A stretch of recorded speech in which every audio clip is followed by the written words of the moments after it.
যদি এটা আমাদের নাই থাকতো, আপনি বলছেন আমাদের পজিশনে নাই, তাই তো? যদি আমাদের পজিশনে নাই থাকতো এই লেখাটা এই পজিশন ছিল, কিন্তু আমরা ঢুকতে পারতাম না, কারণ আপনারা এই নওদা থানা থেকেই আমাদেরকে তখন জেলে ভরে দিত, তাই আমরা ভয় ঢুকি। এখন টিএমসিকে মানুষ ঘাট ধাক্কা দিয়ে বার করেছে, আমাদের ঢোকার সময় হয়েছে। তার মধ্যে এখানকার এমপি সে না তৃণমূল না বিজেপি, সে গুটি করছে, সে বলছে আমার ইজ্জত চলে যাবে এটা নিজে। এই তো ব্যাপার আপনাদের।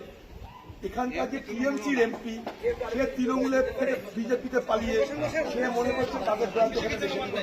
এটা তার নিজের সম্পত্তি নয়, এটা বিজেপির অফিসের, তাহলে বলতাম তাদের অফিস দখল করে নিই। এটা বিজেপির অফিস নয়, লেখা আছে কংগ্রেসের অফিস, এখানে তৃণমূল কংগ্রেস কার্যালয়ে লেখা নেই। তাহলে আপনি বলুন আমরা কোথায় অন্যায়টা করছি?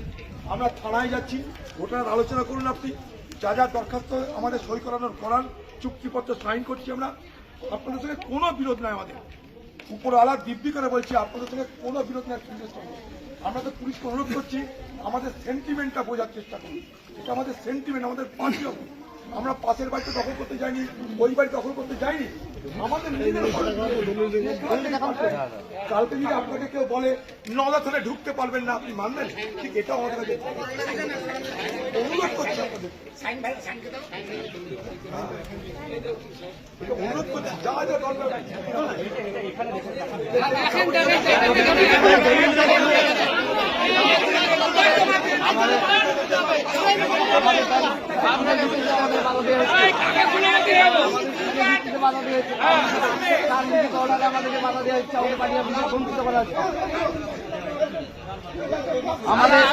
আমাদের অফিস থেকে বঞ্চিত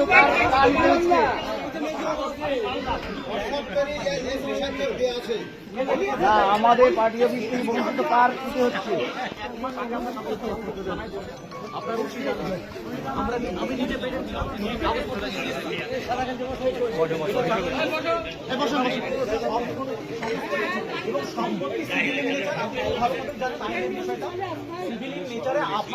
কংগ্রেস পার্টির একজন সদস্যের আপনাদের কোনো অভিযোগ আছে যে আমরা জবরদস্তি দখল করছি অথবা কোনোরকম কোনো অ্যাপ্লিকেশন করছি এই মর্মে? আপনার কাছে অথবা থানা, পুলিশ, এসপি যাই হোক না কেন, তাদের কাছে কি কোনো লিখিত অভিযোগ আছে? একটা জায়গাতেই আমার লিগেল করছে যে এটা কি 18 সালের পর থেকে এটা উনি আমার সঙ্গে এগ্রি করলেন, আপনাদের পদক্ষেপ ছিল আমার প্রশ্ন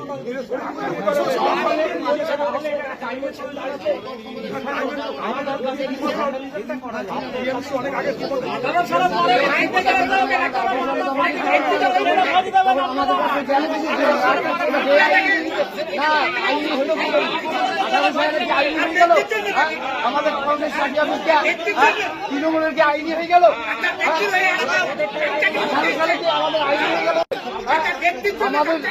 আমাদের কংগ্রেস পার্টি অফিস 18 সালে কি আমাদের তৃণমূলের কি আইনি হয়ে গেল?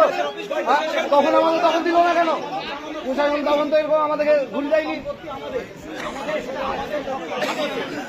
18 সালে আমাদের ছিল না, তখন আমাদের সঙ্গে জবাব করেনি, তখন পুলিশ প্রশাসন কি করে নিতে পারবো?